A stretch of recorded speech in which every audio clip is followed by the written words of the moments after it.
Sasa sister yangu akang'ang'ana kutoka na hana funguo, huyu ameenda na funguo.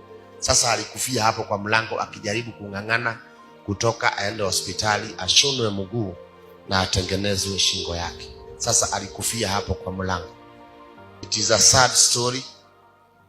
A few hours after the Directorate of Criminal Investigation DCI opened a probe into the murder of socialite Scarlet Wahu, which was reported on Thursday the 4th of January, the brother to the late Wahu, Prophet Kanyari, has finally revealed to the public some new shocking details. Scarlet Wahu's lifeless body was found in a pool of blood a few days ago in an Airbnb in South B, where she had gone to spend a night with the man who would later turn out to be the main suspect in a gruesome murder.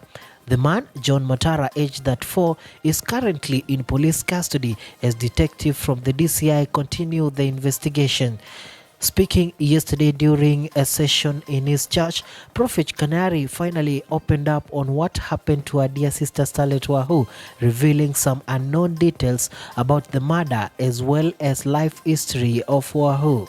Kanyari said, and I quote, "You have heard that we the Kanyaris have been trending on the internet, and it is true that my sister, who has been living her life in the United States, found a man here in Kenya and started dating him online.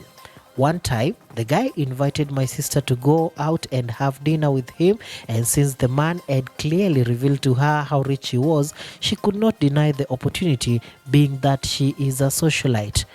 They then went to a certain club where they ate and drank alcohol, and once they had finished, the man, who is Matara, suggested to Wahu that they go to an Airbnb and end their night in style.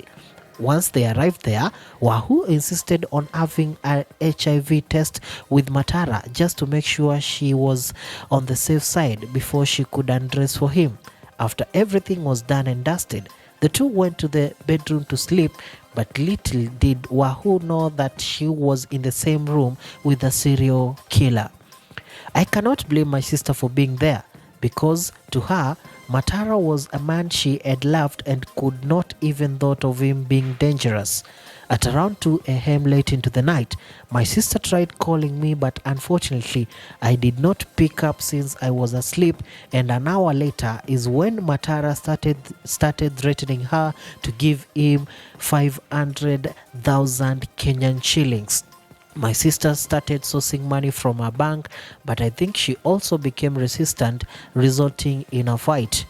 Matara, who later drew a knife from his pocket and cut Wahu in the neck and knee, and then forced her to call her family and friends to send money, but the scuffle went on while Wahu was already heavily bleeding. Matara walked out of the room and locked the door with a padlock, leaving Wahu there to bleed to death, and she had no keys to open the door. She died there at the door trying to escape. It is a sad story, and it's so wrong to see how people on social media are talking evil about my sister and our family." End of quote. The prophet spoke emotionally to a point that you can see him wipe tears off, showing how much the murder of his young sister really broke him.